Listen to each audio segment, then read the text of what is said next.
Hello there.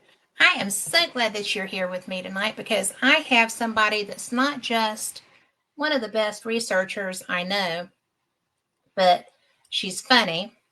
She is a great person to talk about anything anomalous with because she knows a little bit of something about everything and a lot about a lot. But she is also the editor and owner of Starships Over Cashiers. And I probably said that wrong. But Mary Joyce, she started out as a career journalist. She goes and she gets the most fascinating information. She primarily uses public information, public access information. And that is something I think is very cool. She has been an inspiration for me in so many ways. And I'm lucky to have friends like this. But she's Mary Joyce, and let's bring her in here. Hi there. How you And doing? I'm good. And I stumbled over Starships Over Cashiers, but that's one of my favorite websites on the planet. So I hope you'll forgive me. Thank you. Thank So, you. but I'm so Anyhow, glad. you're one of the few people who I have met in person. Most of the people I talk to on shows like this, I've only met them through shows like this or with emails. So it's really nice to talk to somebody whose face I've actually seen in person. I know, and over a good lunch too. It So, was. I'm sorry. I have been outside a lot today and working in a garage as well. There we go. And I just had a piece of something in my eyelash, so I apologize for being so distracted right off the bat. But, you know, it is nice because when you can meet somebody that you enjoy and you enjoy the topics that each other study and are aware of, it just makes for great conversation, I think. It does. It does. So, Don't have to worry about topics. They will just come to the surface. The well, and only we're the good. only thing I will add to what your nice introduction was that currently I'm doing a whole lot of deep research into like Navy files and things that people just don't take time to dig into, and I find some really incredible stuff. But that hasn't always been the way I've done stuff because I've done 5 different books, and it's all Yes. been firsthand research. So I've done both, and I didn't want people to think I was just sitting here just always Oh, getting stuff from the computer. absolutely. Absolutely. That's one of the things that I absolutely am so impressed with you about because you have a really a really great focus. You are able to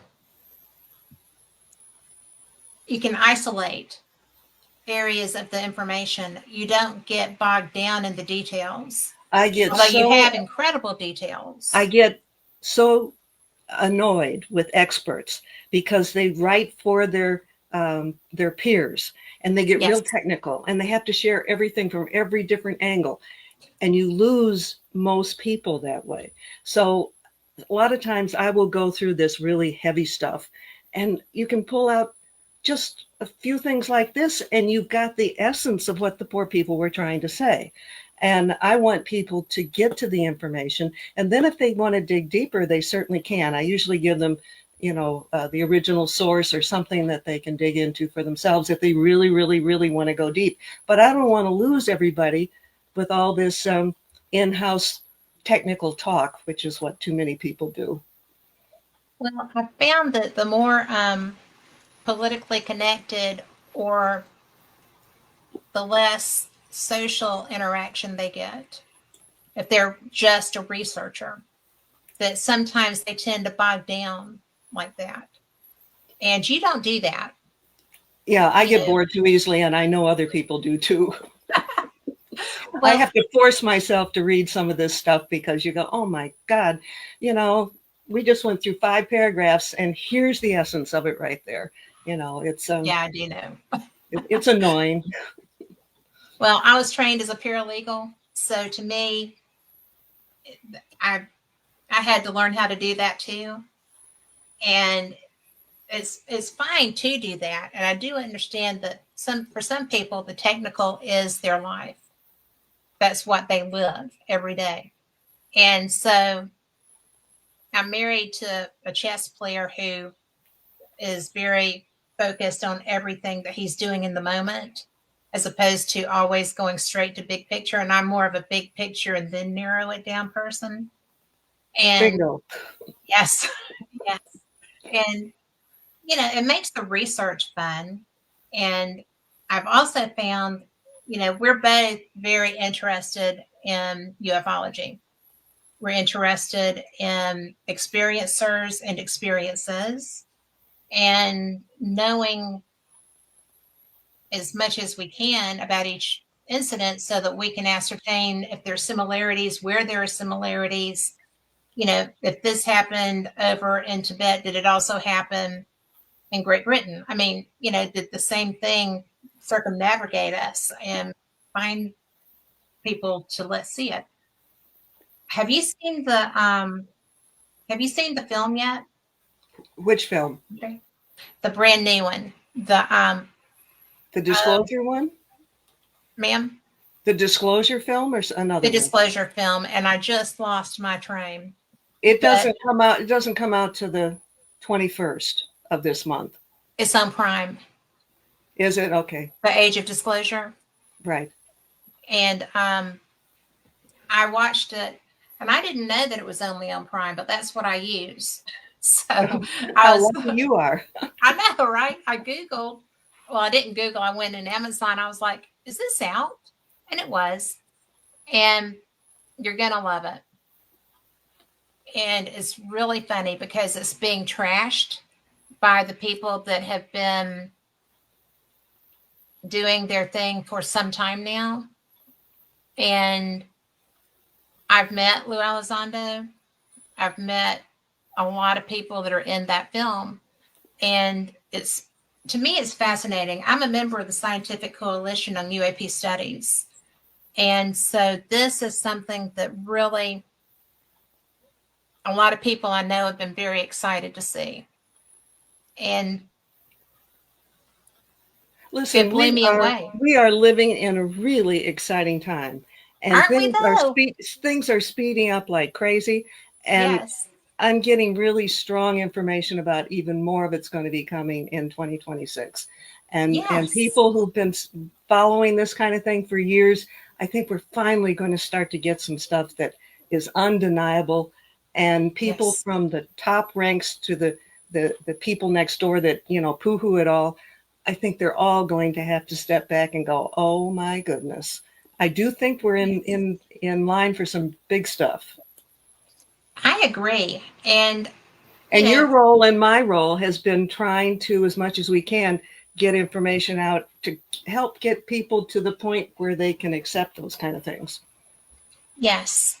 And the more that we do, well, now I love that with Starships Over Cashiers, you bring so much information and you source it. You have imagery. One of the ones, let me go and pull this up because if we're going to start this, I want to pop this on out here.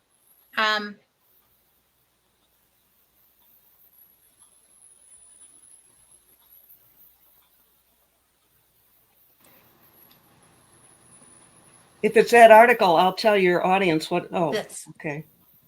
I'm sorry. But okay, these two columns, I mean, can you tell people what this is? No, not for sure. Well, but what you feel it is? It is, let's see, you're really digging into something I wasn't even thinking you were going to pull up. I don't know if I can really answer. I don't know if I can really answer that one. Well, it's these two columns, obviously, right? Something like that just doesn't appear in the sky out of nowhere. There's no cloud that's going to be a pillar in the sky like that. So, well, even if it was a tornado coming down, you've got two of them right there together, and the other one's light. Right. So, and we're going to see more and more of this kind of phenomena. And people have cell phone cameras. Almost everybody does now. So if something stays in place long enough, they can get their camera out and get pictures. And when people are taking their own pictures of things they've seen in the sky, and then they can show it to other people, we're going to have a lot more people believing that, yes, the number of UFOs coming in is much greater. There's a big show that's already started. Yes. And, one of the things that I didn't realize that wasn't readily available yet, but the age of disclosure, if you have not seen it yet, if you don't have Amazon Prime, when it's coming on Netflix, it's coming, you can see it. And that's what, the 26th? 21st of November, and 21st of November. there's three cities that are going to have it in actual theaters. Yes. And I think that's New York, Washington, D.C., and someplace out in California, probably San Probably Francisco. LA. Probably, Because yeah, a lot of the probably. people that Yes. are working on it have affiliations there. But, the thing that got me is that I didn't know who Lou Elizondo was the first time I met him. I met him at UFO Congress in Phoenix. And he was actually one of the nicest, funniest, most down to earth people I knew. One of my girlfriends just, worked with him also, Chase Klotsky, and they knew each other. And so she introduced us, and he was brilliant. And that was the year that Jeremy Corbell had made a film that won all kinds of awards, and Chase was in it, and a lot of other people too. But it was interesting to meet someone, and then when I found out his history, also, it blew me away. And when you see that film, you're going to be very enthusiastic about what you see.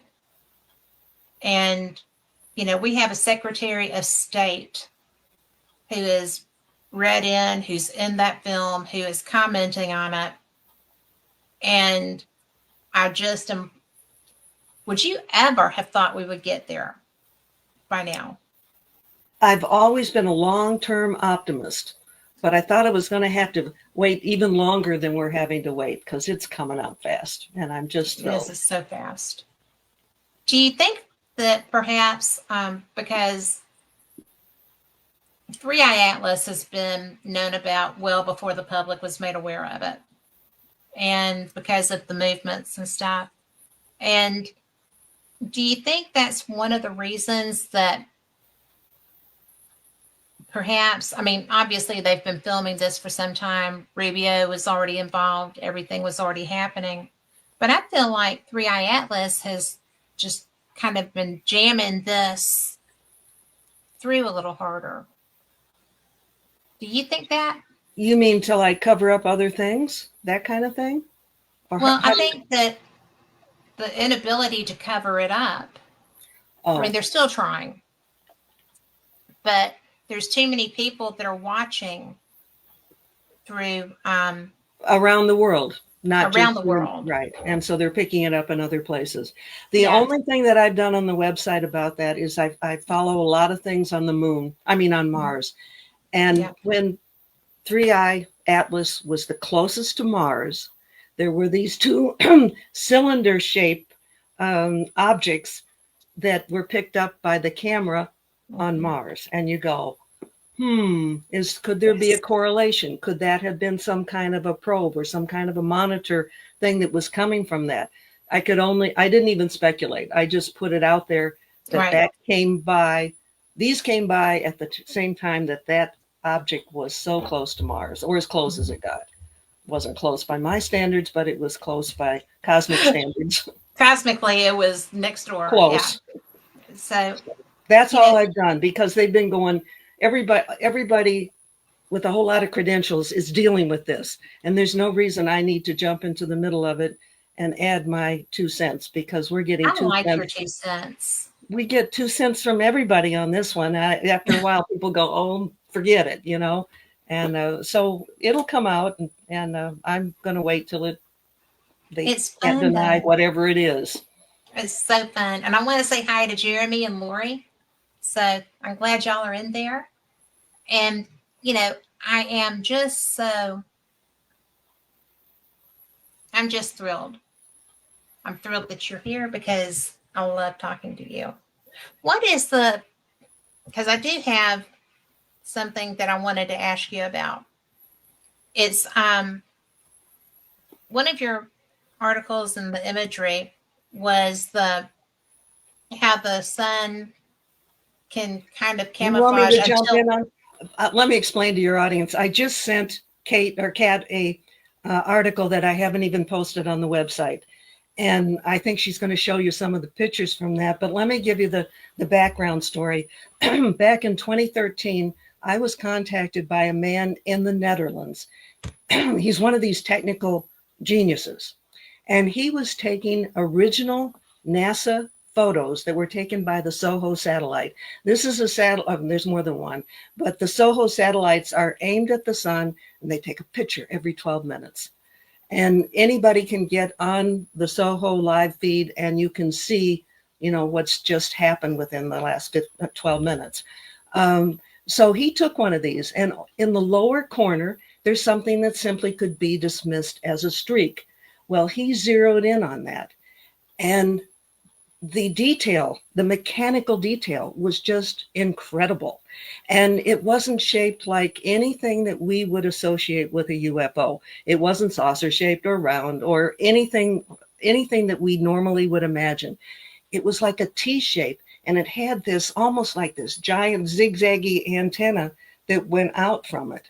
okay. And That's not the one that's not the one I got you? Didn't I send that to you? I don't think so. Let me pull this up. Okay. Because there's a couple of different ones. And I was fascinated by this one. This is from here. This is taken here. That's from a webcam that's up all the time. And it's aimed, the sun is in this picture, and there's a black spot in the middle of it. Well, everybody who sees pictures like this is quick to dismiss the black spot as just kind of a camera fluke. Well, this happens to be over water, and you can see in the shadow a reflection of that dark spot in the water. So if it was a camera anomaly of some sort, it wouldn't cast a shadow like that. So that's definite proof that something was trying to hide in the middle of the sun. And many times the big ships will hide in the brightness of the sun so we can't see it. I've seen this. I've seen this with my own eyes. Have you?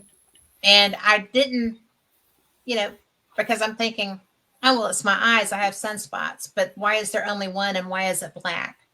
Because it was the same thing. And if I'm not mistaken, Lori in chat was with me when I saw that, because I was like, oh, what's that?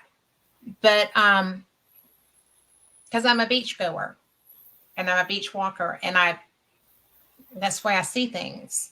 But and then you come over here to the left of this image, and you have the moon or something, right?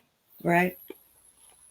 And that I didn't bring that up in the discussion, but that does make you wonder, doesn't it? It does, because as I said, even if I am in Gulf Shores, which is on the southern coast of Alabama, and I've got the sunset to my west, the moonrise is not that close. The moonrise is like it is everywhere else. And so I thought this was a brilliant catch by you, or where you found it, because it's just brilliant. And I have found many with that black spot, but that's the first one I found with a reflection, and that just to me was evidence. The reflection is the kicker, because you can't discard that. I don't care who you are. You cannot discard that. And probably, the very first picture that I think I ever really posted of a UFO on the Sky Ships Over Cashier's website was taken by I think she was 8 years old at the time. And she had a camera, and her mother was shopping, and she was, I think, in the parking lot, and she was just snapping pictures of the sky. Well, she got one of the sun, and in the middle of it was a saucer-shaped UFO that the camera picked up. Of course, you can't see it with your eye, But that was the very first one. It was a standard shaped UFO hiding in the light of the sun. I just think that's the coolest thing ever. And that I couldn't mean, be an anomaly. That can't be a camera anomaly either, just because it was the shape of a saucer shaped UFO. right? And I just don't understand, you've been doing this with ufology longer than I have, with the imagery and things of that nature. You're also really great on cryptids. I am going to give credit where credit's due. There is nothing that you write about that I don't find fascinating. I like it. You're And very kind. You're very kind. Thank you. And I would encourage anybody, if they just had like an afternoon or, where they have some free time, they might want to get on there. And in every section, there are archives that go back to 2008. And I swear to God, most people will find the things in the archives new to them also. I would agree. I did when I started. So, and, I've actually been well educated by your site. I Wow, aren't you kind? Jeez. Well, most people don't think so. But I'm one of the lucky ones. I'm glad you do. But no, really, I'm Southern. I almost have to be. But it's one of the things that gets me is that it's like with this film, you're going to find that there are a lot of people that are very dismissive in the community of this film. They're very, I don't know, they're just not pleased with this film. And I'm like, really? Well, When's the last time? it's not aimed at the people that already think they know all the answers. It's aimed at the Well, people who don't know that much, isn't it? yes, yes. And And that's the bigger audience. The but it's experts aren't also, the audience. I think a lot of the problem has to do, and I'm going to piss off a lot of people. I don't really care. It has to do with ego, Absolutely. because this film has so many government officials, but the dadgum Secretary of State for the United States of America is talking about the UFO phenomenon, and he's not disregarding it and he's not dissing it.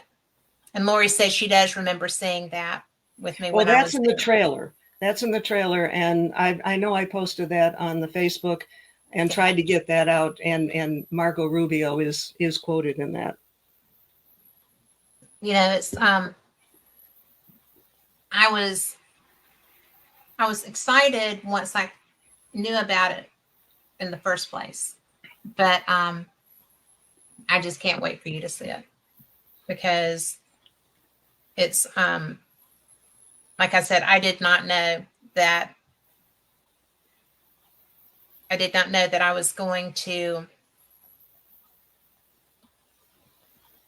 be one of the people that saw it early. I just, I thought everybody was watching it. But it's just really funny that there's so many people with such strong opinions at this point, and that's not even out everywhere yet. So Sometimes you just have to be quiet and wait for things to happen. Like I told you, I won't jump in the middle of this 3-eye atlas. There's just so many people. Let's just see what happens. There's lots of telescopes. The truth has got to come out. Yeah. Well, I was so disappointed because I watched that press conference, and wait, the press conference for what? 3-eye atlas. Okay. And so I was watching it, and 4 NASA people were all sitting there, and this very austere, very rigid man said, "It's a comet. It's a comet." And I'm like, nobody told me your credentials. And that's really all he said in the whole press conference, right? Really? The others were the information givers. But it was just kind of like, Mm, there's a lot of information out about this that y'all haven't been able to keep down. So I'll withhold my judgment. you know. Let the guys fight about it, right? Just let them fight. Yeah, I'm just going to It'll come enjoy out. it because It'll come out. I've been loving it. I mean, I think it's so much fun. And it's just one of the things that we're going to, 5 years from now, we're going to be looking back at it going, huh, I wonder why they fought that so hard. you know? By the way, I started talking about the guy from the Netherlands and the Yeah. images around the sun. Mhm. Did you? It doesn't matter whether you did or not, but did you get that? Well, I thought that that's what I got, but I don't think I did. No, that wasn't it. That wasn't No. it. It was. So, It went into your email, but I'm sure it's too well, long. I've got the email, and I was like, what I have. Oh, bear with me. Okay.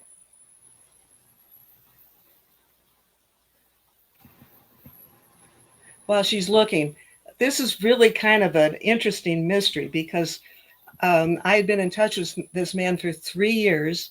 He was constantly getting different pictures of huge objects around the sun, and he suddenly disappeared. His YouTube channel stopped. He didn't respond to any emails. I did searches on the internet in his country. I even checked the obituaries. I couldn't find any sign of him. And I can't rule out the possibility that he was told or in some way shut down because he was revealing stuff that clearly they don't want people to know. And I know for a fact because when I post some of these things, they get wiped off of Google or wherever I find them maybe the next day. That's happened many times, especially discoveries that I've made in Antarctica and on Mars. And in the Atlantic, my goodness, I found a satellite image of two pyramids on the ocean floor south of the island. Is it New Providence? New Providence Island in the Bahamas. And you can see these two pyramids. Well, I posted that. And then after that, it looked like somebody took a piece of tape, only photographic tape, and put it right on top of where that was, and you no longer could see them. And some of that evidence I have in my book, Spy in the Sky, where I've taken screenshots so I can show people what things looked like and then how they disappeared. And they've gone to great efforts to make many things disappear. I found two great entrances into Antarctica. The largest one is like 300 feet across and 100 feet high, so most airplanes could just fly into there. And when I posted that, it went through three very interesting steps. Number one, suddenly it was like somebody took a bottle of ink and poured black ink all over the whole area. Then, for a very brief amount of time, over one of those entrances, it said Hollow Earth Entrance, and the other one said Hollow Earth Entrance 2. Those were only there for a little bit. And eventually, the whole thing looks like there's nothing but a sheet of ice there. And I've been able to get pictures of all of those. I feel like I'm guided sometimes to turn on the computer and do some of this stuff because like those labels, they weren't there, but just a little bit. And I was able to catch it. So I give credit to the unseen forces for nudging me to turn on the computer. Well, I would agree that you are guided because the stuff that you find, you should not. I mean, it's I'm really. in conflict because there's the newspaper part of me that wants to be factual and just facts, ma'am, that kind of thing. I know. But at the same time, some of these things happen, and I personally know that I'm getting nudged to do things. There's just no doubt about it because I just wouldn't be able to do some of the things I've been able to do. Well, I agree because it's really interesting. You get some of the weirdest stuff. What do you mean? People send you and you get some of the weirdest stuff. And I'm going to try to bring these in Did you find what I was because talking about, those pictures? I did. Wonderful. Because I could never describe what these are because it's just beyond just No. words. And by the way, I have photos or imagery with almost everything I post on that website. We are in a very visual world, and you can't just give people a lot of gray matter. They're not going to read it unless they're really, really into it. So I try to I try to weave the words with the pictures so everything can come alive as much as possible. You do a good job. So It's done very intentionally because you will lose your audience if you don't do that. well, like I said, you are. Okay. Now, I think that I've got these right. Okay. So That's it. That's the original NASA photo that was taken by a SOHO satellite, which is constantly taking pictures of the sun every 12 minutes. So that looks like a simple streak down in the corner. Now, this gentleman, Mart Padmos, who's from the Netherlands, technical whiz that I was fortunate enough to be contacted by, and he zoomed in on this. And you've got the zoom shots, which are the really astounding. At least I think you do. Yeah. Well, At least you can try to do technical stuff while talking. I can't do that. All right, this is the first enlargement. And you can see that that streak is a T shape with a zigzaggy thing going way out for hundreds and hundreds of miles. Sure. And Yes. then he zeroes in even more. He zeroes in on the T part of this, which there you go. So the first picture has a box around it. So the next picture is the enlargement of what's inside that box. And you can see that it's metallic looking. And in some of the ships that he has caught pictures of, they look like flutes or something very shiny and metallic. And they don't begin to look like any conventional UFO that we would ever be thinking of. But I will say that these two enlargements, are we there yet? I see them. Okay. But those to me are really, you do come into a craft looking image with the, because it looks like in the more enlarged one, it looks like it's got almost like with our shuttles and stuff that we've put up. It looks like it's piggybacked on something, and it looks like it has a rounded window or something at the top of the bottom one, the one that looks like a key. Now show the original one with the NASA orange colored one, because I want to talk about something else here. All right, that dark circle, the red circle in the middle, is a shield that protects the camera from the intensity of the sun's light. In the middle of that disc is a white circle, or just the outline of one. That is the actual size of the sun. The sun is about 864,000 miles across, I believe. Now compare that to the width of this streak down here in the lower corner. If that's comparable, this thing is hundreds of thousands of miles going out from that T shape. Yes. Well, this is a fascinating anomaly. I'm going to go back to the enlargement. And in the original, so that people know it's real, in the lower left-hand corner, which you're not seeing now, and it's not important, but it has the actual date that the NASA photo was taken. It's 20. I can barely read it. It's 2012, and it 9/5, 9/5/2012. 2012. So that's a long time ago, but it's hard to get some of these. And well, of course, it's hard to get them because I bury them. Not only that, but I haven't met somebody else who could do what Mart was able to do. And so I can still find streaks and stuff in the Soho photos, but I don't have the technical wherewithal to enlarge them like he could. You know, I just think that it's one of the worst things in the world that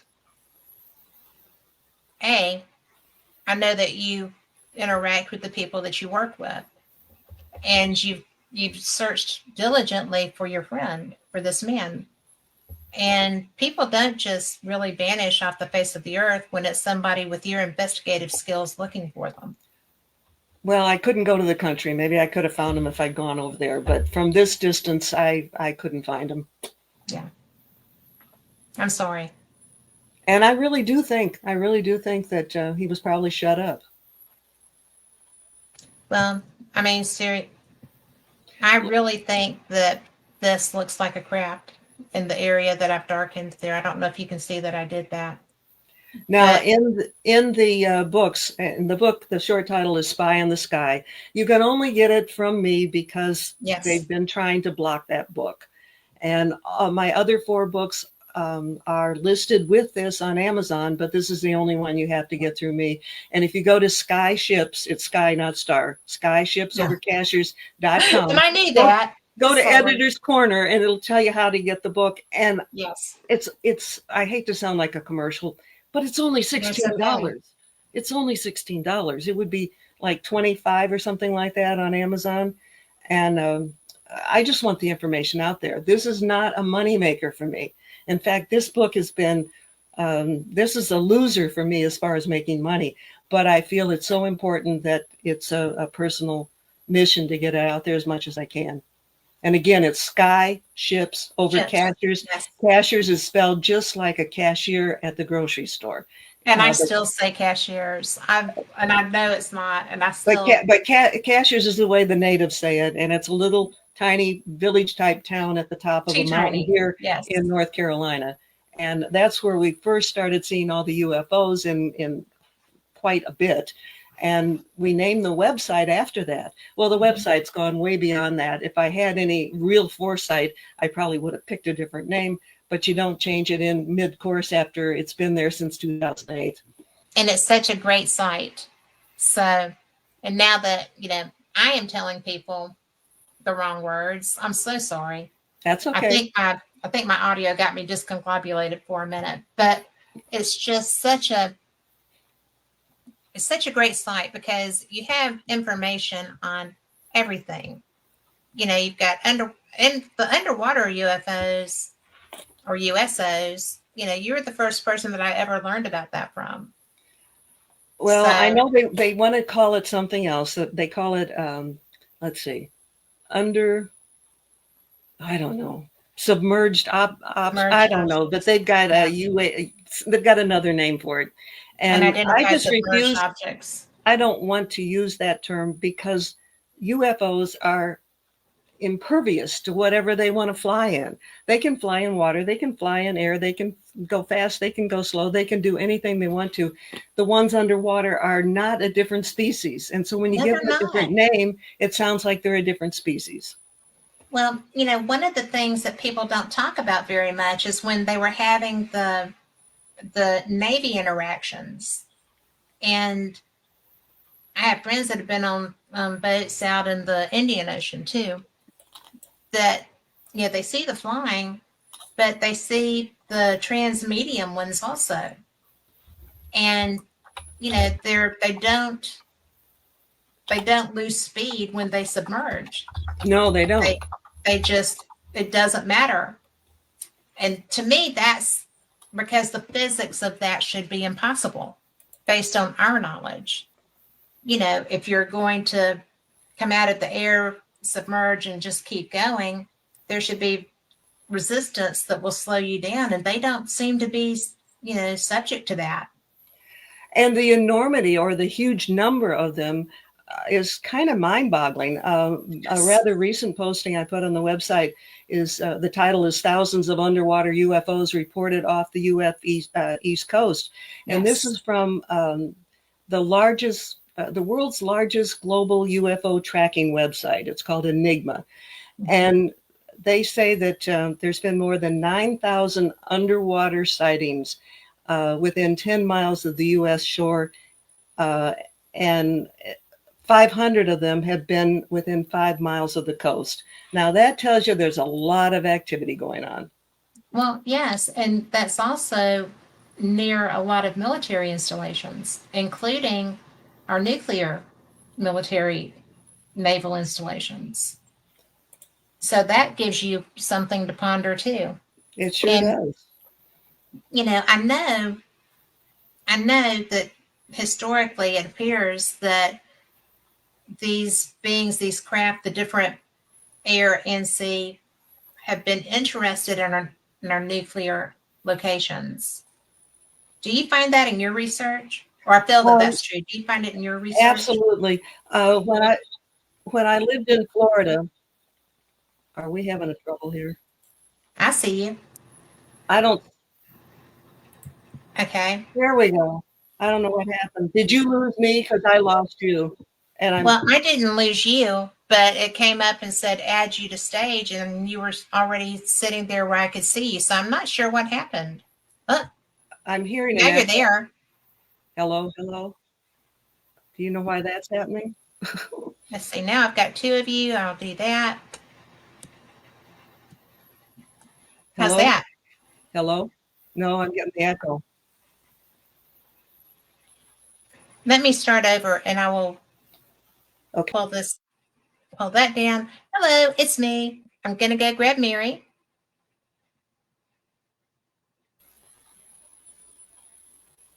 Hello. I'm okay. I don't hear an echo. Okay, and I don't hear an echo and I see you. I see Carl, you are and we I don't good? hear my.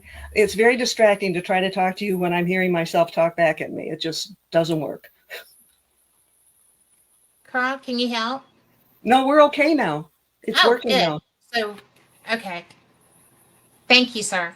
Y'all, I have to tell you that Carl Everson. He is the nicest man, and he keeps me, you know, grieving with the technical side of this stuff when I get something a little wonky like that. And he had already fixed it before I knew he had. So thank you, Carl. So I got to chat with Carl before the show actually started. He's a very nice guy. he's brilliant. He can do anything. So, Well, I'm impressed that you can talk and find stuff to put on the screen at the same time. I don't think I could even do that. well, I knew where it was. I just didn't because I wanted to ask you about it, but with my audio issues, I didn't really get a chance before we started. And I wasn't sure about the red one, the original picture Gotcha. from that article. So that was where I was getting a little bit wiggy with that. But you know, I am so interested. You've got Can I just jump around here? Because I think your audience might be interested. I love it if you jump around. I much Okay. rather do that. When I was using Google Earth is both a blessing and a curse. I find wonderful things with Google, but Google also can just wipe things away and they disappear. But I've used Google Earth to also explore the ocean. And Yes. I mentioned briefly about finding the pyramids in the Bahamas. Well, Mhm. in the Pacific, there's a totally different kind of structure. They're huge. Everything I found from Alaska all the way down to Baja, the proportions are huge. And I give Jimmy Church credit for inspiring me to do this search because he's the one that gets credit for letting the world know about a huge structure off of Malibu in California. It's huge. I don't know if I can get the statistics off the top of my head, but the columns are like 400 feet across and there's a bunch of them. It's just enormous. There's 2,000 feet between two of the pillars holding up this stone roof that's also very, very, very, very thick. And so I got, oh my goodness, that's signs of an ancient civilization. It can't be the only thing. So I made it my mission to start searching the whole coastline. And the thing that impressed me the most was finding what looks exactly like an airport runway. And in my book, Spy in the Sky, I have a picture of that underwater runway airport next to one, a conventional airport. And you can see how similar they are. The big difference is the longest runway in the world is not much more than 3 miles. That's the max. This thing is 39 miles in length. My theory is finding all 35 these miles. 89 miles in length. 89. 89 miles in length compared to 3 miles. That's huge. That's crazy. That is huge.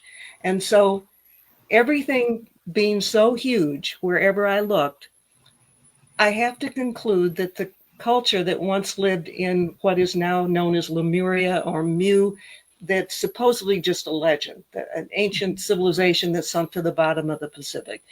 This indicates that that place was real, that it really existed. Not only that, the enormity of the structures indicate that the people who lived on Lemuria were giants. Can I pull this image up that I pulled off of your Facebook page? Anything you find, go ahead. I trust you. It has Yeah. Jimmy. Thank you. But- That helps. Yes, I mean- posted this story on him because I wanted to give him credit for inspiring my Well, search. sure. And he's And- brilliant too. And if you've got that right in front of you, you probably have the statistics on like how thick that roof is. It seems like it's like, I think he said 750 feet in depth. And it's at least 3 miles. About 1,000 feet below the surface. And I mean, fade to black. He has so many. He's so great easy to shows. talk to. He's just, Yeah. And let's see. He said the roof is 750 feet thick. The pillars are about 40 feet wide, and the distance between the two pillars 400 feet wide. 400 feet wide. Right. And the Or distance pillar. between the two central pillars is about 2,000 feet. And, and is this off Malibu? Yes, it's about 6 miles off Malibu, correct. That's wicked cool. But And he's seen that. He went down with a crew, a scuba crew, and all sorts of technical equipment. there's a reason he's one of my heroes. He does a good job at what he does. He does. And he is, as you said, he's just one of the nicest people too. And he's the one that first educated me about crypto, actually. So he's a smart guy. And that was way back before anybody was ever buying crypto. So he's versatile. Yes. And I admire these people that have all these experts on their shows and can remember what the people tell them. My brain isn't that good. I wish I had that ability. Well, that's why I have notebooks. Yes, me too. That's why If I didn't down. write it down, it's probably not going to get talked about.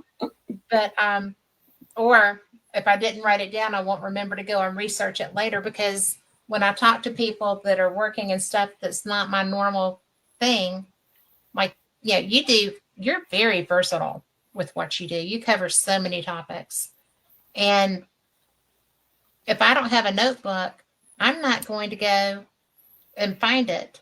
I have to go back and listen to the whole show. And although usually I know where in the show it is, but it's just, you do a lot of stuff. But like you, I have to go back and look at what I've written, because even though I've written the article, that doesn't mean that 6 months from now I'm going to be able to quote what I wrote about. You write a lot of articles. I wish I could, but I can't. Well, it's I literally am blown away. And I have another picture of yours that I pulled. Okay. Because I found it interesting. I'm a telescope girl, but this image, can you see it? Oh yes, that I think that came out of England. Planet behind it. And what's interesting is that's the sun, I believe. Sun. And you can see this real hazy red image would be to the right of that. And it's not just, it's not flat. It's got, you can tell it's spherical. And so it's not just a shadow image of something. And that was briefly caught in the picture taken of the sun. Well, and you didn't lose the object when you pulled the light down. Right. And that's what I found interesting too, because that would happen. Yes. That should happen. You know, if you're pulling the light down, it's just, that's one of my favorite ones that I found on your stuff, because that shouldn't be there. No, it shouldn't. And many of these things are only there for a moment. So if you're not there with the camera at that moment, you're going to miss it. You're going to miss it. So I find that to be true with a lot of anomalous stuff. What I've found is I'm the cause of us losing contact at one point. I cannot pull up the screen for my website and still keep you on the screen. When I did that, you disappeared. So I can't go into my own files to do reference to help us with this conversation. That's okay. I can go into your files. That. I'll tell you something I would love for you to pull up if you can.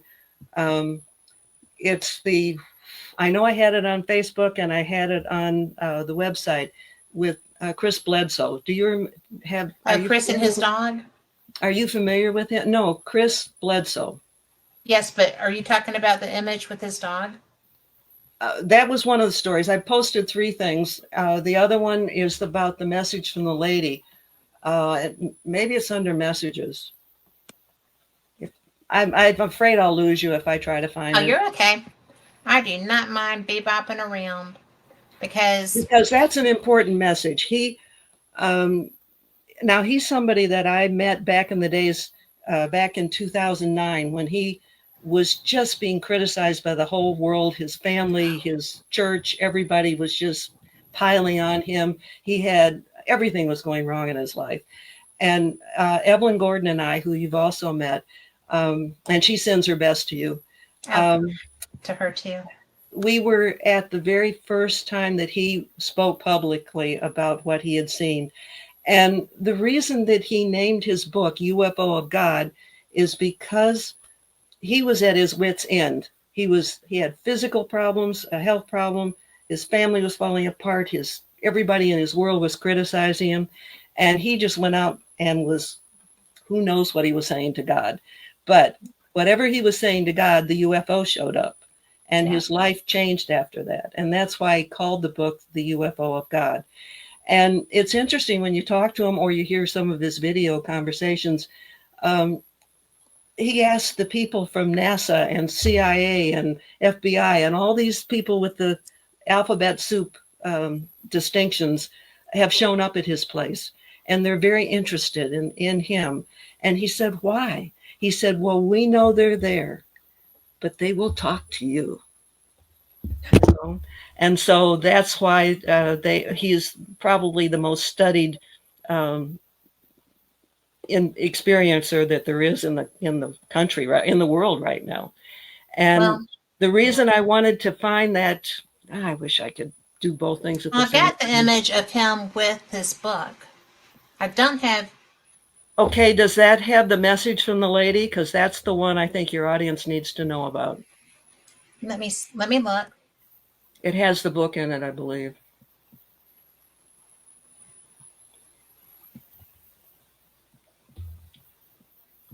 I have to confess, normally I really can zip through on my own page and find things and instantly give you what you need or what I need or whatever we need. Let's see if this is the one that you had in mind. It was taking a minute to load. Oh, it said, give it a minute and try again. Oh, I don't want to do it as an overlay.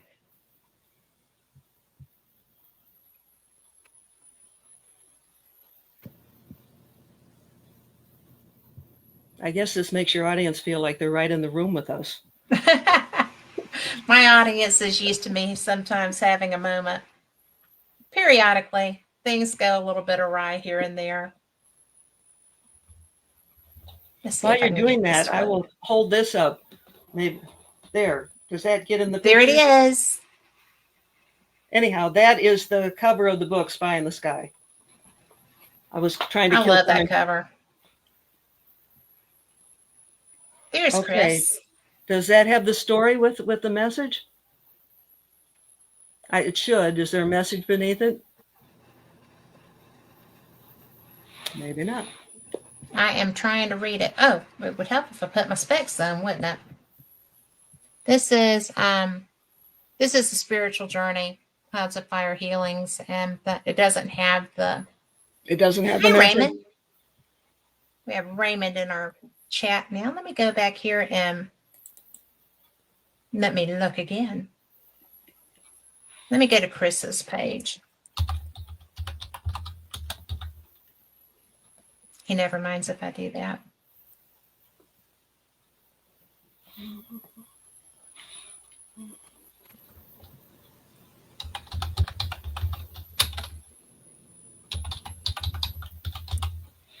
He's never boring. He has the most interesting life. He has the most interesting what? Life. He has had. And I don't think that a lot of it has been his idea of a good time. But once he stopped.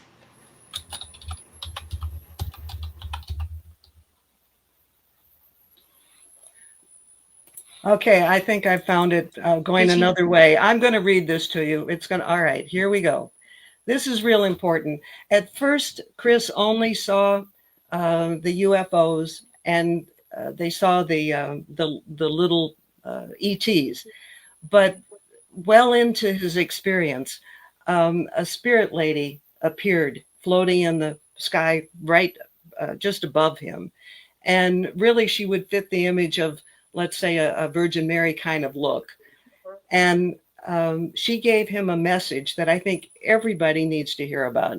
And she foretold what's going to happen in 2026. And I'm going to read it to you because I think it's that important. And this is Chris talking. The lady explained to me that in April of 2026, there would be an alignment where this star, which is a blue star of Regulus, appears on the horizon in front of the Sphinx, the one in Egypt, and it would be red. And when that happens, it would mark a shift into a new knowledge, not an apocalypse. That's what she told me. It doesn't mean Jesus is coming back. There's a new knowledge that's coming.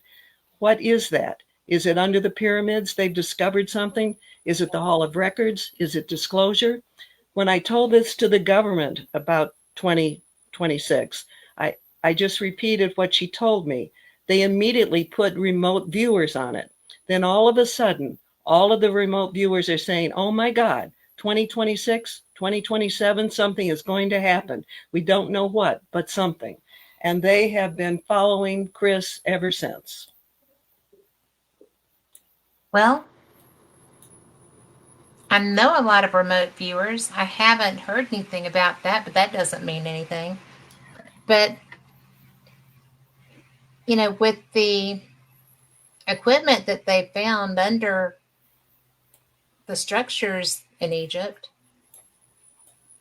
maybe they have a setting for a time. Well, apparently they have had experts check on this, and there is an alignment with Regulus and the Sphinx at the time that she has predicted. And of course, he didn't even know where Regulus was or what constellation it was in. He didn't know any of this when he got the message. So he's getting this raw information, and people have, with the expertise to check it out, have confirmed that there will be that alignment around Easter time. And he has also said at different times and on different shows that the lady has appeared and done different things on several Easter days or Easter weekends. And so I think he really does expect that to happen at Easter. Well, that'll be interesting, terrifying. I hope just interesting. So some of the things that he's gone through have been pretty traumatic initially because I don't know why he had to go through so much. If he clearly is on a mission to be a messenger and to give information. And I'm just he's so honest. He's so down to earth. He doesn't have any pretense about him. He presents his stuff in a very humble way. He's not like one of these ego people who, is taking credit for what's coming through him or to him. I liked him in the beginning, but he's changed. These experiences have just, he's changed more than any person that I've ever met. Really? For the good. He's just truly a humble spiritual person. Well, I was glad that his dog was healed. I'm a dog girl. So yes. You can tell that story. Go ahead. I'm sure you got dog lovers in the audience. I don't know the whole story. I just know that it happened. And, because I don't know what happened to the dog. I don't think he knows. The dog is suddenly there with a gash on its throat, and it's spurting out blood because obviously an artery had been hit, and the dog's bleeding to death. He's putting the hand on it. He's trying to do everything to stop it. And he called out at least 3 times, Lord, what can I do? That kind of pleading. And then suddenly he just calmed down, and he could feel the dog get calmer. And when he lifted his hand, there was no scar, there was no blood, and the dog got up and walked away with its tail wagging. And there was a very notable person. I'm not sure who it was. I don't want to say the wrong name, but somebody who's known in UFO circles was there and witnessed that and ran his camera. So somewhere there, this has been videotaped. At first I thought, how hellish is that to get your camera out when the dog is bleeding? But then I'm thinking he probably was doing what he was supposed to do because he was recording what really was a miracle. Well, and probably he was directed to that. Yes, I think so. But my first reaction was, my God, how can you pick up a camera when the dog is bleeding? That I'm not sure that would be my first reaction. But well, it wouldn't be mine, because I would be on the floor trying to help staunch the bleeding with Chris. But not everybody, sometimes you have to have. I think that was his mission, and it wasn't. I didn't immediately understand that. Well, my best friend is in chat, and we are night and day. We are very different personalities, and it just happens to work. And so things that wig me out, she can just plod right through. Things that wig her out, I'm just kind of like, really? Well, we're going to just do this. I mean, we are the yin and the yang, and we travel together. We travel internationally together. So that's good to have. Right. Absolutely. And she's very savvy, but she's also kind of naive about some scenarios. The same could be said of me, or, if you're in an environment and you don't anticipate there being an issue, then you're not looking for an issue. So when it springs up, you're just kind of like, oh dear. But I think that maybe in Chris's scenario with the gentleman with the camera, that would have been the case. Chris is obviously panicked trying to save his dog, asking for help. And the friend is like, oh my gosh, I'm just going to film. I don't know why you would just film that. That had to be a direction thing, being given direction to do that. But because the average person is not going to do it.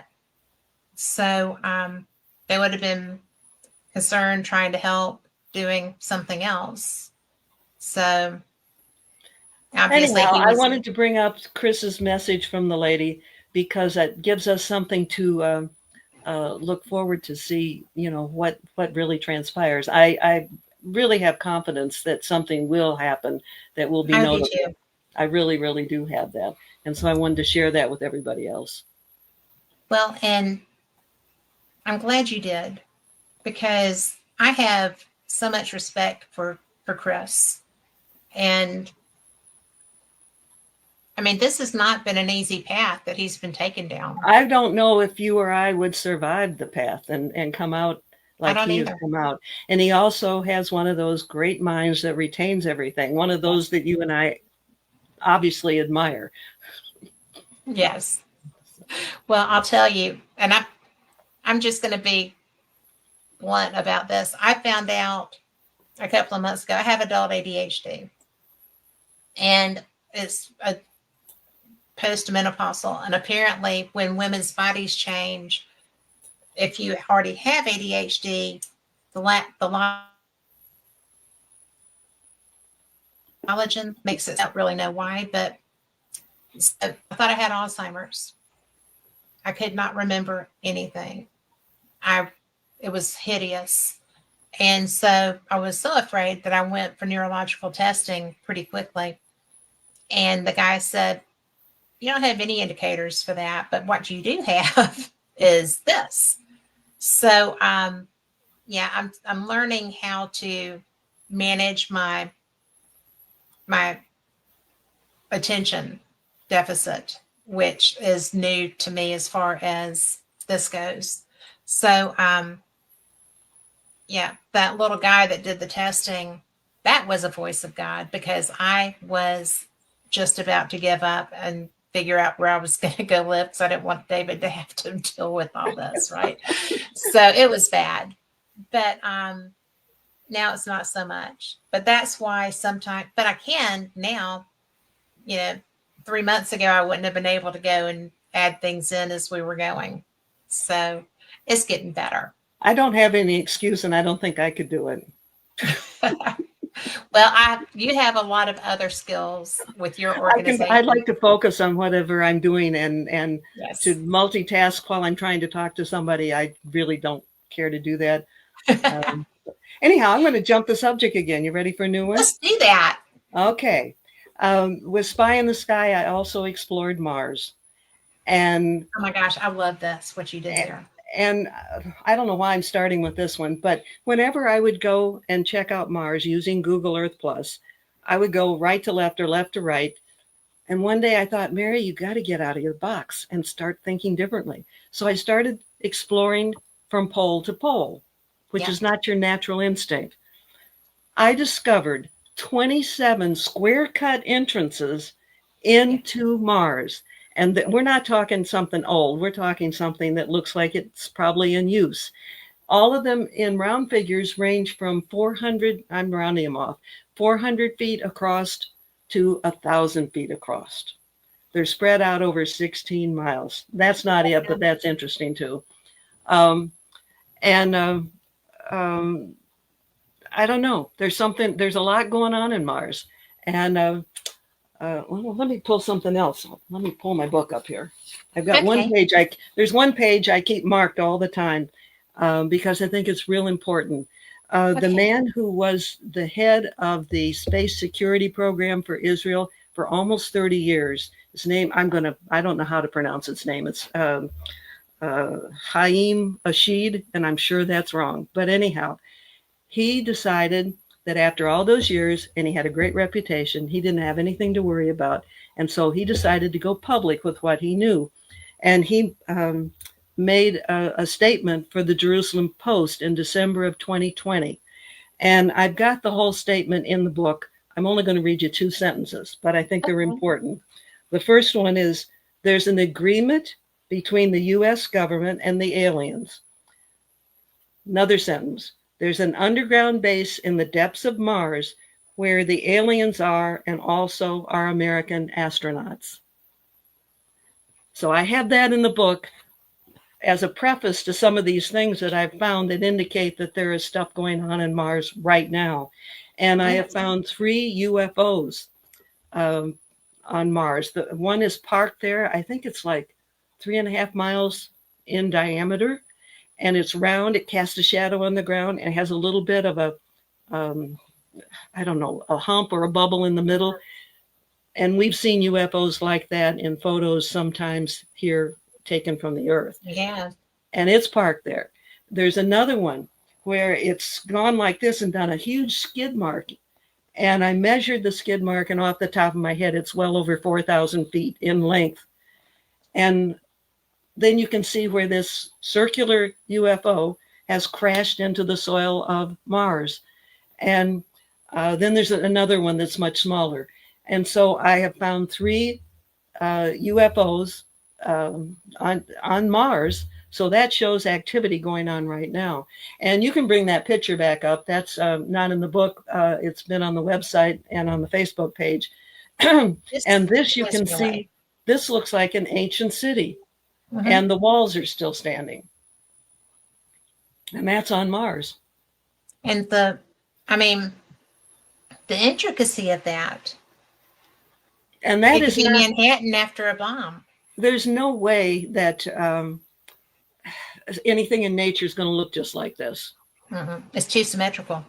Yeah. And in an irregular fashion, like a honeycomb with the bees would be much more exact in the squares. And these aren't exact. They're different sizes. And the walls are not exactly straight, but they're straight. They're straight. And they're as straight as they would be if there had been a catastrophic blow. Right. Because things shift. If you have an earthquake or tsunami or hurricane or anything of that nature, the structure is not going to be pristine. Right. So, all right. I'm just going to have fun jumping all over the place with you. I know you can follow me. I also used the Google Earth search on the moon. I did not expect to find anything because they've been covering up stuff on the moon forever and ever and ever. I found a white pyramid. Off the top of my head, it seems like it's like 328 feet, I think, on each side. It's white. It's a perfect pyramid. Here's the interesting thing. It's on the side of the moon that faces Earth. I was shocked. I truly did not expect to find one darn thing. So that was a nice surprise. Well, I have a question for you since we're on the moon, okay? As it were. But I'm fascinated because I saw, what is his name? Mike Barra, one of the Ancient Alien guys. But I didn't mean to be dismissive like that. He's really brilliant. He's fun to talk to. He's got imagery. And he's like, oh, there's all kinds of structures on the dark side of the moon. We've had, I was like, well, ostensibly we don't go there. So how do you know? He had visuals. And I was like, where did you get those? But it's interesting. And, China's been back there. And I would love to see what they found on their imagery. But I haven't found anywhere to look at that. I think they're better at hiding things than we are. But there's so much stuff like you would find in your pyramid. There's stuff that just blows my mind that you find that just is so, on our planet. The stuff that you were doing in Antarctica. Yeah. Was, oh my God. Okay, let's stick with Antarctica for a second. Supposedly, most scientists agree that planet or that continent's been under ice for like 34 million years. Yeah. That's an awful long time. Say. I think it was in 2020 or 2021, we began to find ancient ruins of ancient cities in Antarctica because the ice is melting so fast. Mm-hmm. We found these 5 cities. Back to the cover-up. I got those pictures, posted them, and they get blurred out as soon as I put them on the website. But I have both the before and afters in the book, Spy in the Sky. I think this is exciting information. It is. The oldest thing that we talk about, the Great Pyramid being so old, it's like just a blink of an eye compared to 34 million years. Yeah, it's in the thousands of years rather than millions of years. And why they want to cover that up, I do not know. Why do they want to hide the ancient pyramids in the Atlantic? Why do they want to hide the ancient civilization in Antarctica? Why? I'm jumping around again, That's okay. but why were all these skeletons, giant skeletons, found mostly in the 1800s? And they would call in the Smithsonian to come and get them because they wanted them preserved. Mhm. And nobody ever saw them ever again. Yeah. It's like, why are we hiding all this stuff? I don't understand it. Well, I don't understand it either. And, it's actually very annoying because the during the period, and you know this, a lot of this information I gleaned from you, but we had right around the time prior to Barack Obama's second inauguration, there were heads of state Oh, I remember. going to I Antarctica. did an article on that. All of You these did. people, big. It was Kerry, who was Secretary of State at that time, who On the went down day of there. the inauguration. He missed Yes. Barack's second inauguration because he went to Antarctica. Uh-huh. And, Harry, Prince Harry had gone on behalf of England. He had gone down there. The Pope had sent envoys down there. The head of the Russian Orthodox Church Yes. went there, and before he went, he met with the Roman Pope. So they had a Yes. huddle before he went down there. And but it never ever what they were actually doing never ever came out, as far as I know. not yet, but you remember, because Lockheed Martin was working down there. They had they were doing something down there. And I think you were where I gleaned that information. So I went to the Lockheed Martin website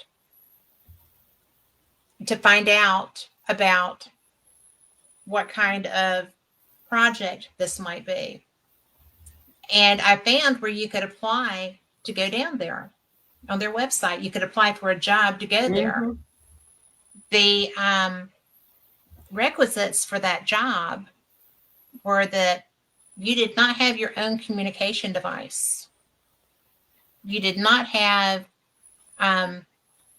any way of communicating outside of that work compound other than utilizing their technology. That's very interesting. It was. And I mean, the money was decent, but it wasn't astounding. And I was just kind of like, I should go. I should go get that job and go down there. And David was like, they would never let you come there in the first place. And if you got there, they'd never let you out. But I just You might be right. Maybe. But the caverns that you found. The what? The caverns, the entries, the holes. Do you Oh, not yeah. remember that? Uh-huh. Yes. To me, the size of these holes that you were finding were really bizarre. The whole scenario was bizarre. I think that they were covered up because they're active entrances, is what I think. And one of the smaller of the two entrances has what very much looks like a metal awning over it. Mm-hmm. And but I can't get a straight shot into that one. I only could get a side angle shot. Yeah. But that's what I'm talking about. I mean, you find these things and and I love it because you spark my curiosity, and I do things like go see if I could apply for the job to go there, right? Anybody could. It was right there on the Lockheed Martin website. I didn't go and check out what you went a step further than I did. Well, I'm nosy. You would have been a great spy. I would, mainly because I sound Southern and nobody thinks that I know anything. Gotcha. It's a real good camouflage. I got you. But, I think people that are listening really need to understand what an effort's being made to keep this stuff from the public. There was one day I found something very unusual in Antarctica. I was on the phone. I called somebody who you would know. There's somebody who's in the field for a long time with UFOs. I'm even going to avoid the pronouns on this one. And I said, I'll send you what I've found. But it was in the morning. I said, after I take a shower, I'll come back and send it to you. Came back, it had already been wiped out. And it was so obvious because somebody asked me, well, did they just digitize it? No, there you could see like a oval type circle, almost like they'd cut a hole of paper and put it right smack on top of that. It almost matched, but not quite. That happened in the time that it took me to take a shower. Holy cow. Yeah, the holy cow is right. But I don't worry about it. I just, whatever, I just have to do what I do. Well, and I admire that so much because you have delved into some quite interesting things that Without, people didn't really want anybody looking at. of course, I And didn't know it until after I did it. isn't that often the way? Yes, it But is. it's just but I think what you do is so important because I would never have known about the anything going on Antarctica.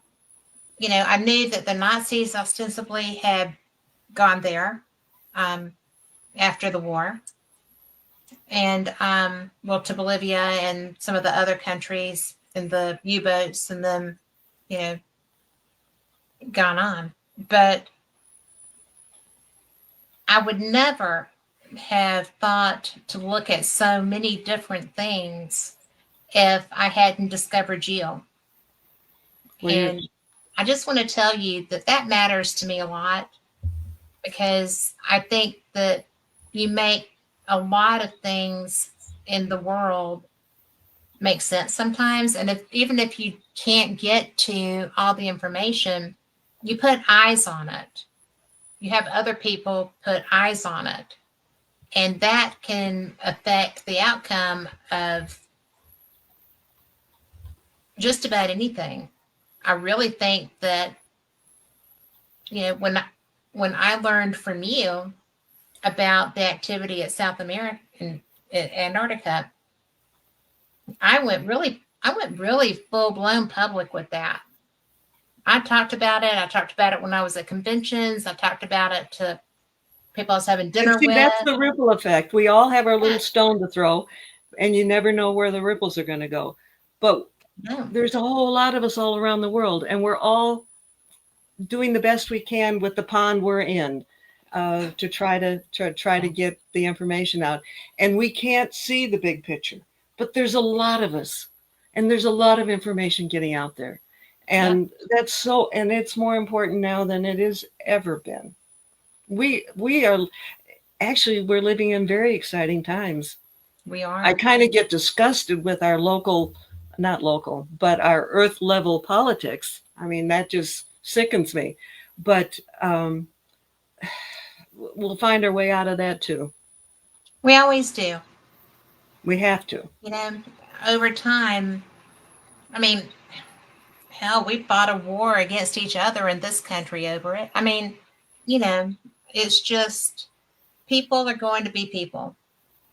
Humans are so fallible, and then you have the ones that think they're not on both sides of any fence or, you know, river or whatever. And yet we're all very much the same. And it's just a matter of whose ox is being gored.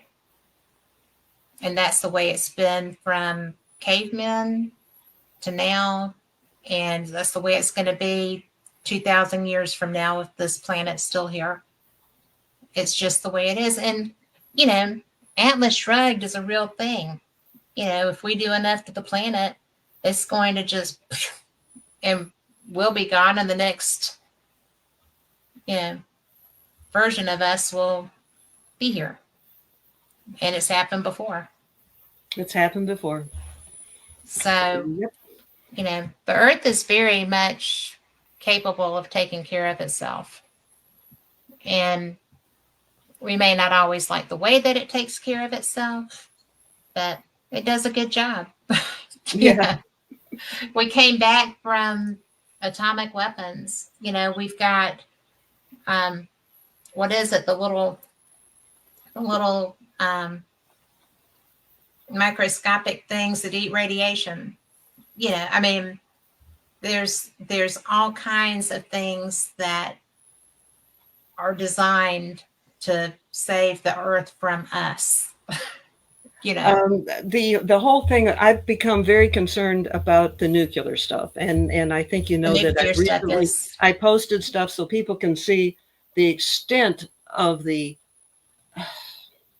nuclear waste that's been stuffed into the bowels of the earth all over the oh planet. gosh, I read that. Yes. Oh, and nuclear energy. I mean, the ETs are concerned about this. Yeah.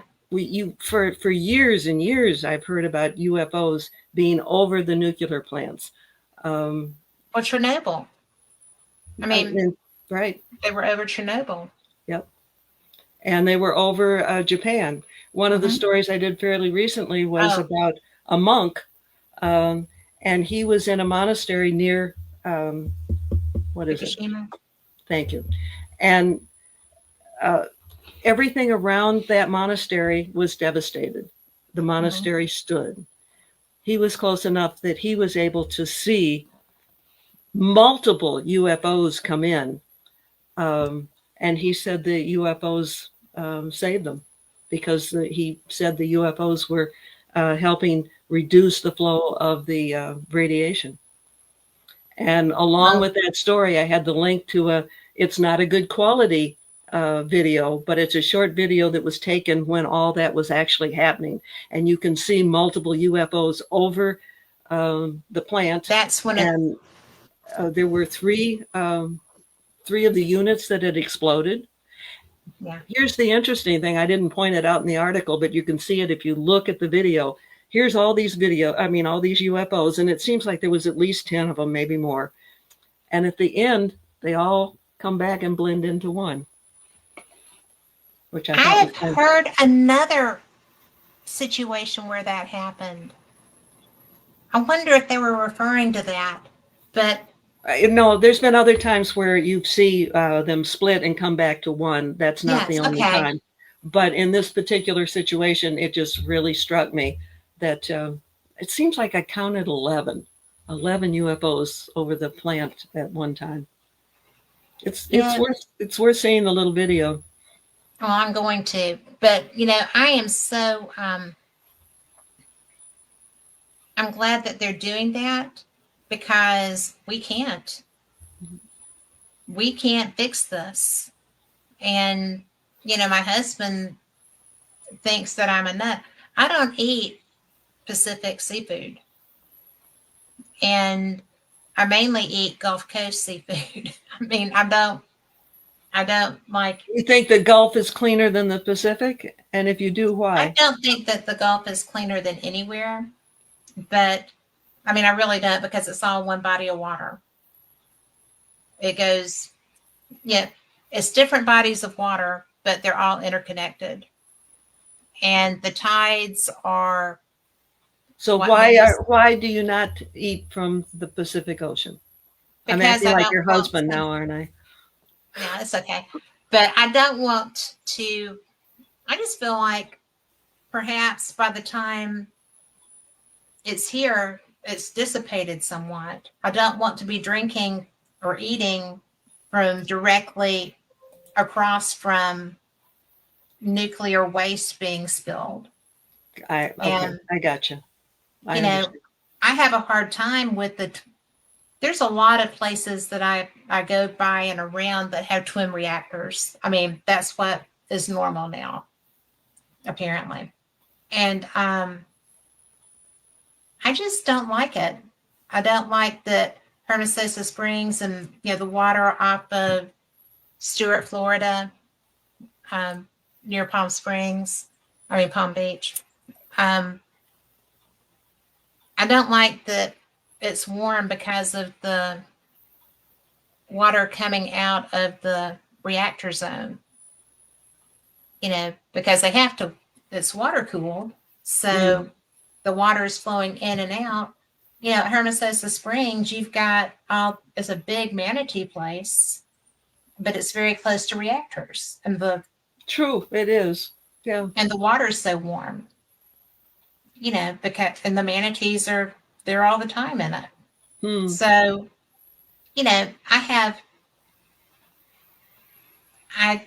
I'm not a vigilante about, nuclear power and thing. I think it's brilliant, and I don't think it's any more dangerous really than anything else we use. It's just that we don't know how to contain it if there's a problem. So that's a problem. I really do think it's worse than any other form of energy we have.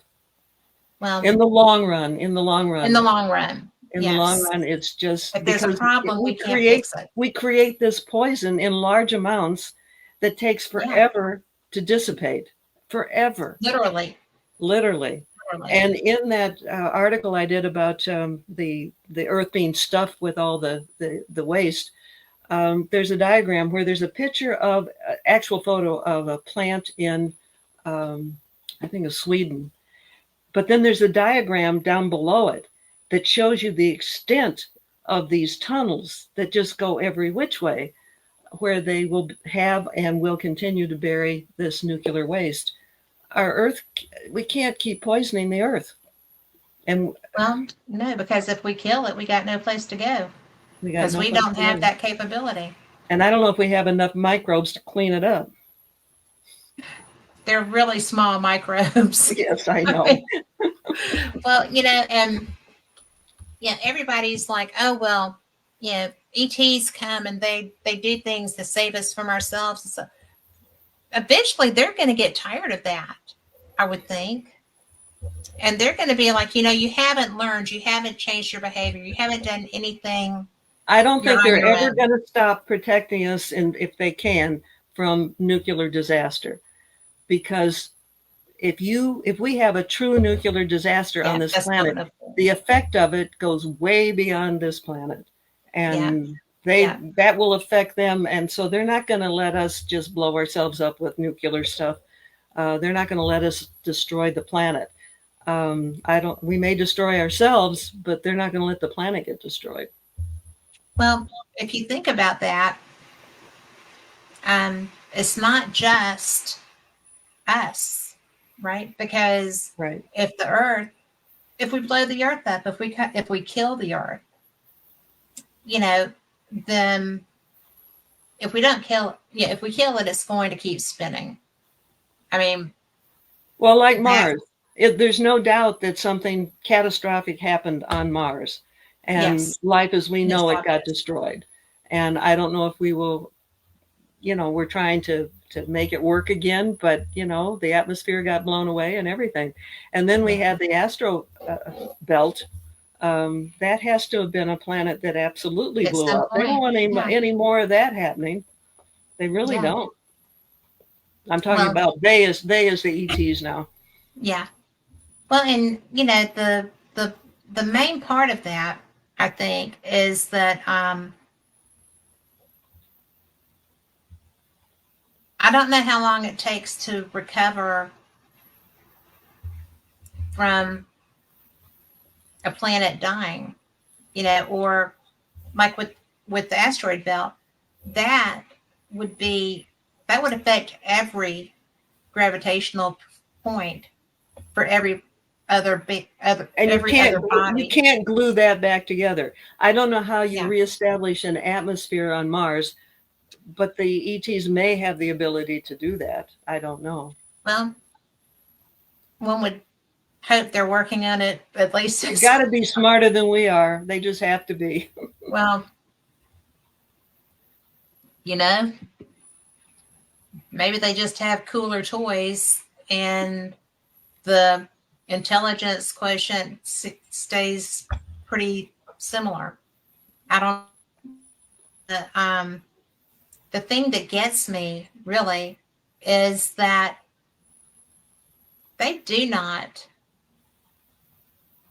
to date, from what I understand, and you have more input probably into this, they do not really appear to want to interact with us as a society.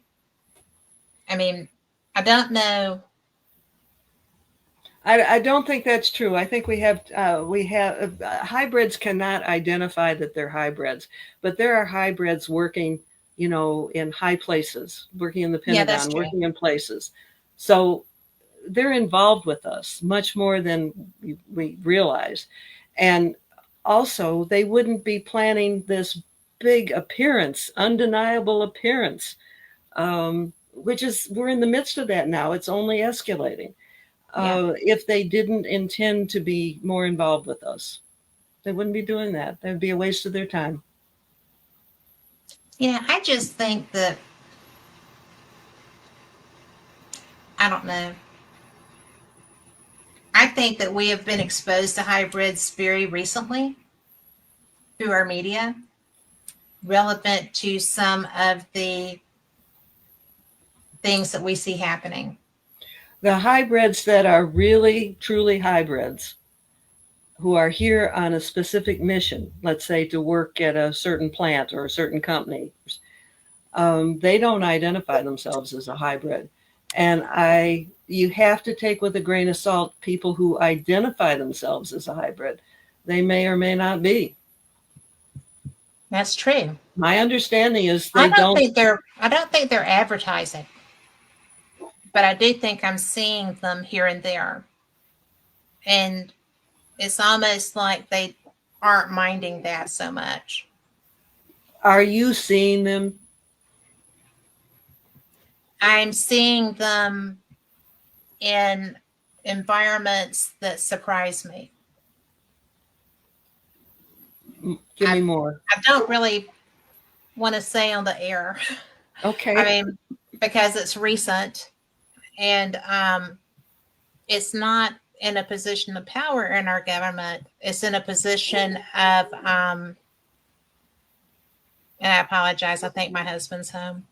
But I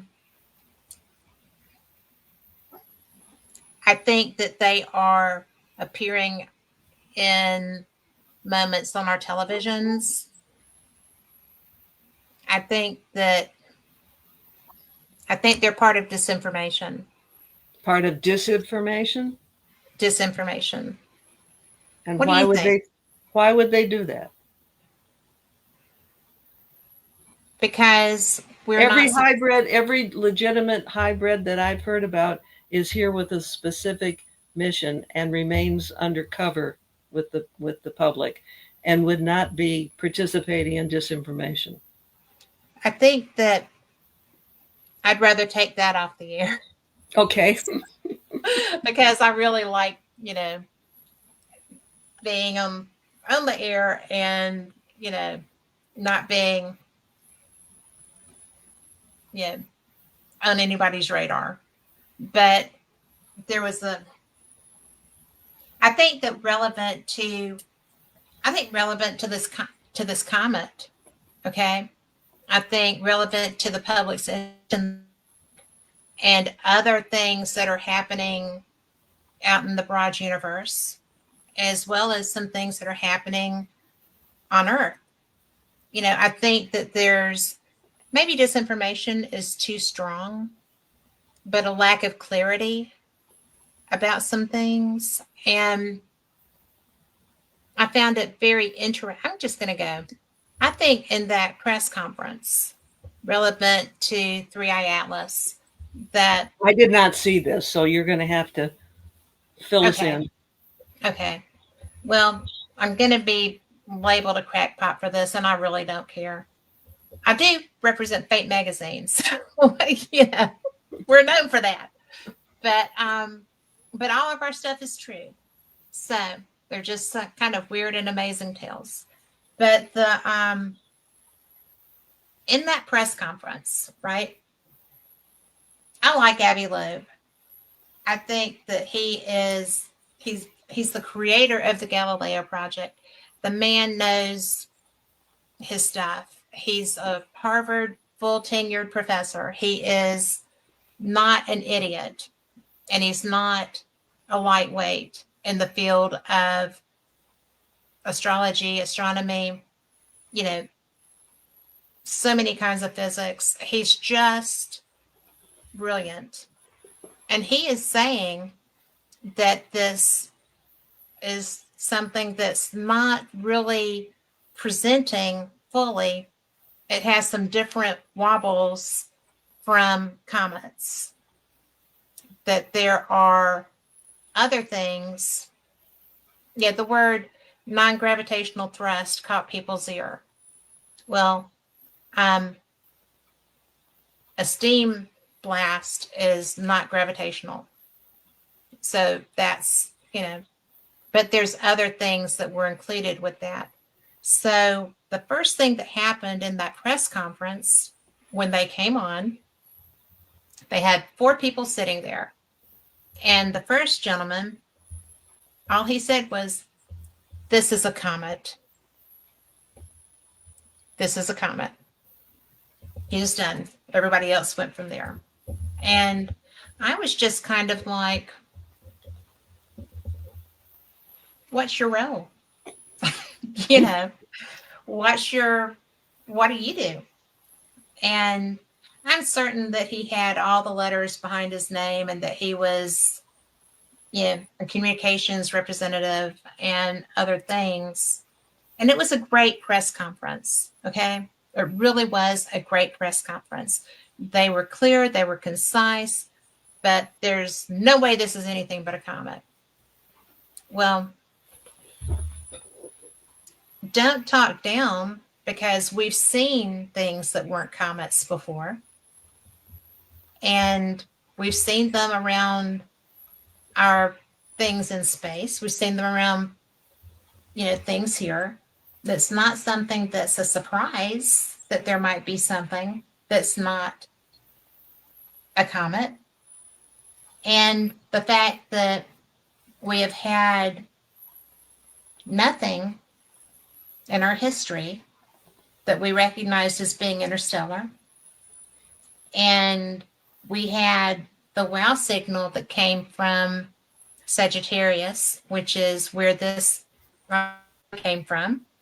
So we've had a communication from the region that this came from, reporting that there were... That's an important point. It is an important point. Mm-hmm. And so since 2017, almost no time in the grand scheme of things, we have had 3 interstellar objects come through. This one was emitting signals of some type. There was signal coming from this comet. And, you know, you sit there, and I try so hard not to be a real harsh conspiracy theorist about stuff. This is not conspiracy theory. This is, they did not do a good enough job of suppressing information if they were going to have the conference that they had. So that's not on anybody that's questioning it. It's on the fact that if you wanted to have this be downplayed, you should have done a better job. Okay? Mm-hmm. Because anybody, I mean, I have a Dobsonian telescope. I'm not great with it yet. I haven't had much chance to play with it. But it's been, there's a lot of people with better telescopes than me who are really excited to see this. And I'm very excited to see this. I'm practicing every night, right? But if they were going to sell this bill of goods, that they should have done a better suppression job. And I don't know why they didn't, if that was the conference that they were going to come out with. So they were lovely people. They said all the things. Interestingly enough, that man only really said that. And He was very austere, and I just felt like they were trying to play us. It was so frustrating. Not that they were not lovely people, not that they were not doing what they did. Hey, Mark Eddie. But it was just an annoyance. And I felt seriously like they were just playing us. Wish I'd And seen it well, you can, on but I YouTube, really felt that probably. they were disrespectful of Dr. Loeb. And I have a lot of respect for him. It's okay to be a voice in the wilderness. People thought Einstein was a nut. I mean, really. They thought so many people who we look back at now as They were ahead of leaders. their times, and people thought they were crazy. Yeah. Yeah. Edison. I mean, and I really think that I just think they didn't do a good job of suppressing the information if they didn't want people questioning what they were talking about. You're making sense to me. That's because we look at these things. But, and that's the strongest thing I've said about that. I think that You haven't said anything that'll get you in trouble. so far. The night is young. So, but I do. I just feel like, and I do want there to be communication. I do want there to be something besides us in the universe. I know that there is. You know there is. I was on a show Yeah. with somebody who really comes from a very conservative kind of background, but he's really interested in a lot of these different things. And we started off the show with me coming right back at him. I wasn't nasty, and it worked out just fine. But he said something like, everything out there were demons. I couldn't let that one pass. I said, I know you couldn't. basically, I told, because he believes in God, I said, basically, God would be the creator or the God of all the universe. I didn't use universe plural, which I would have done, except for with his background, I thought I better not push it. Why would everything out there be evil and everything good is only on this planet? And I said, we're not. A lot of people on this planet. And yes. So that's how I started one YouTube show or, podcast show. How did the rest of that go? It went quite well, but I just couldn't let that one pass. I just, come on, there can't be demons out there in the rest of the universe, and the only good guys are here, and we have a whole lot of bad ones. Well, I that's probably the most outspoken I've been about that. And I have a lot of friends who are parts of MUFON, who are government employees, who are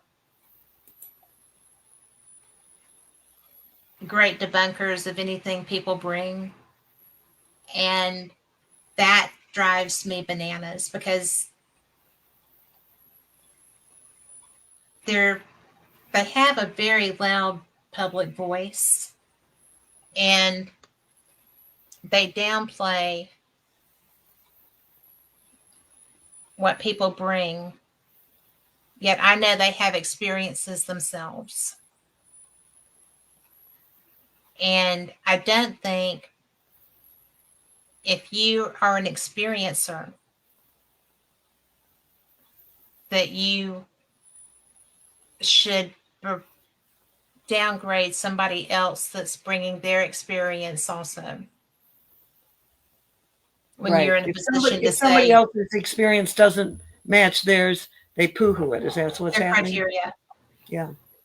They don't meet the criteria for this to be a real phenomenon in their life.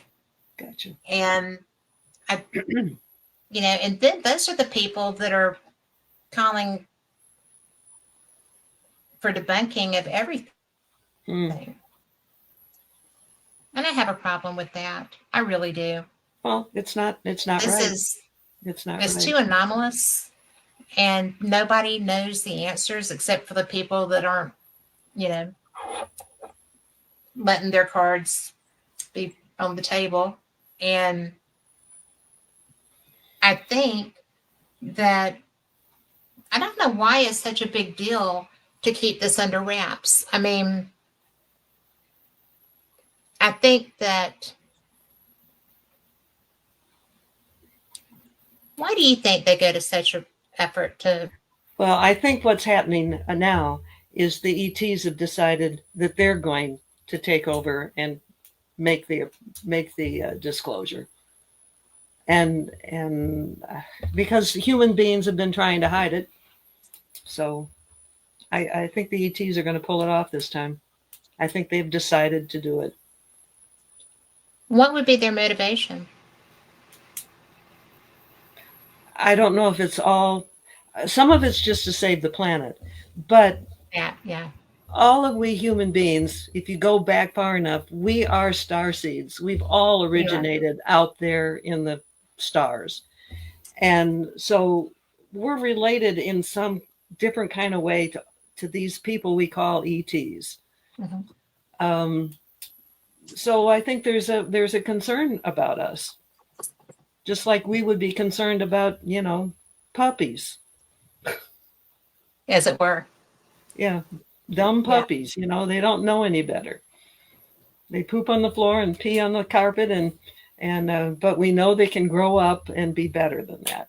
And I think that's kind of how they must at least sometimes feel about us. I could take puppy. I like I puppies. feel like puppy. I picked the right analogy. Yeah, that's mine. And you know, I just I hope I hope that when they show up that a bunch of people don't show up with, you know, Uzis, machine guns, and I guess they are the same thing, or, you know, try to mount them. I mean, just to be able to not be all wiggy and enjoy the opportunity to understand a little bit. I know they're there.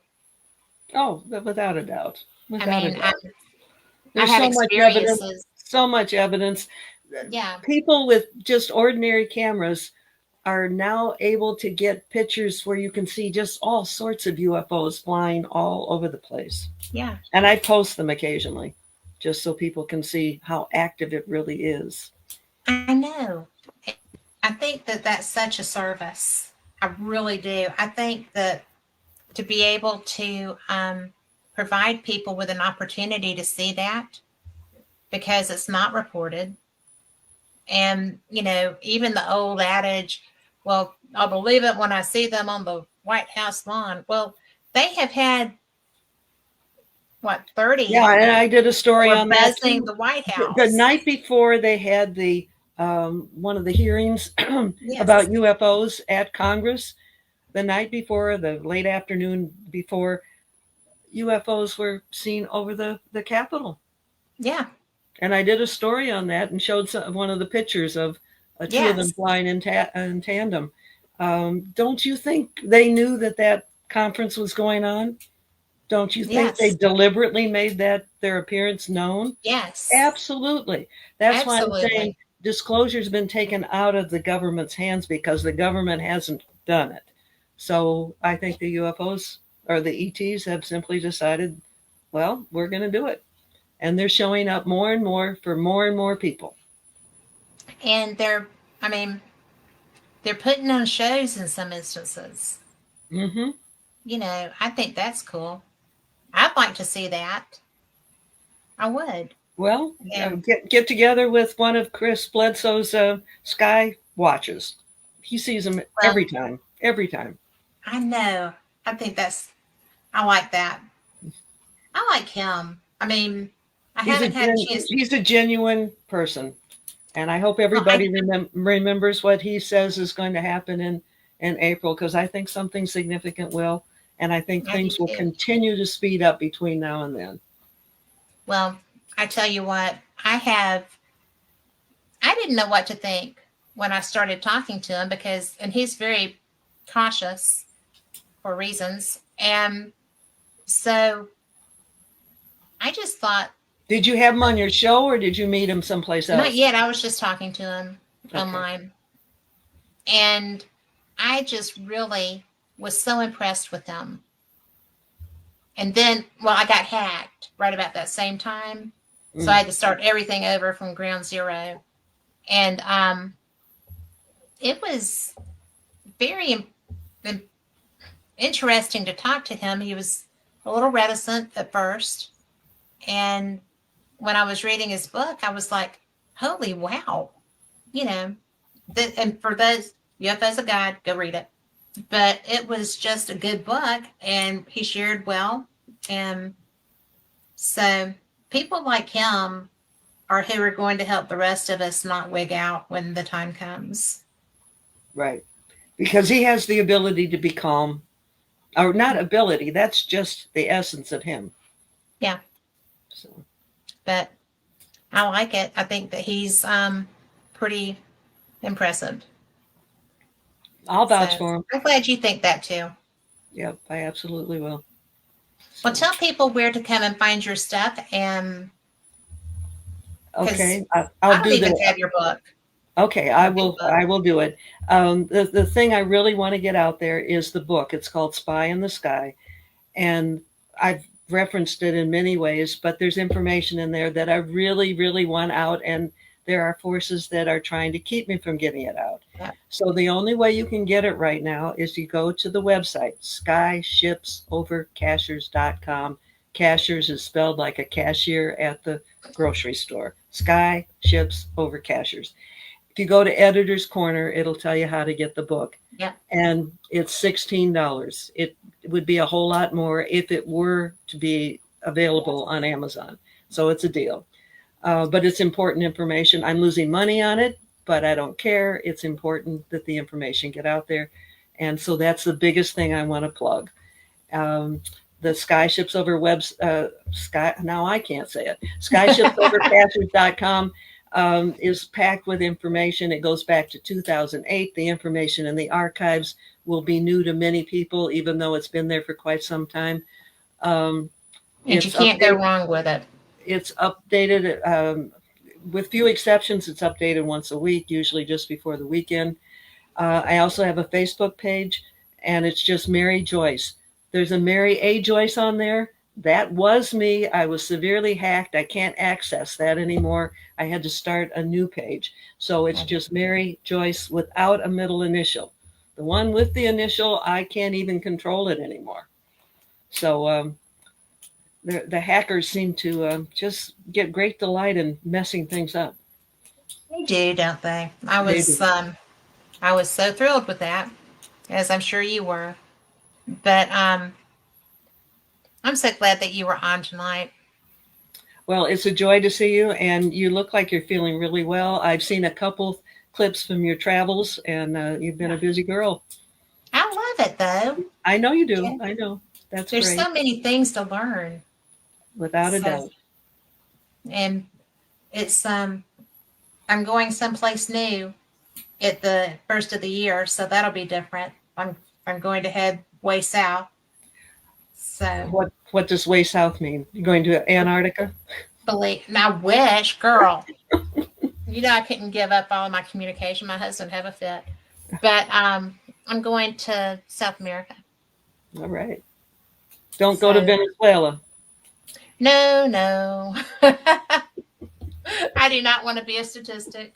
So Anyhow, it's been great talking to you, and hope to see you again in person sometime. And Evelyn well, sends her best. She really wanted to emphasize that she wanted you to know that.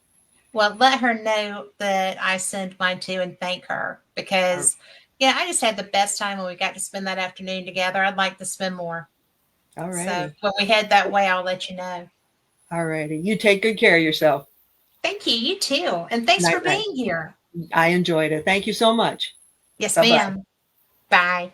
For everyone listening, thank you for being here, and we will see you next week. Same cat time, same cat channel.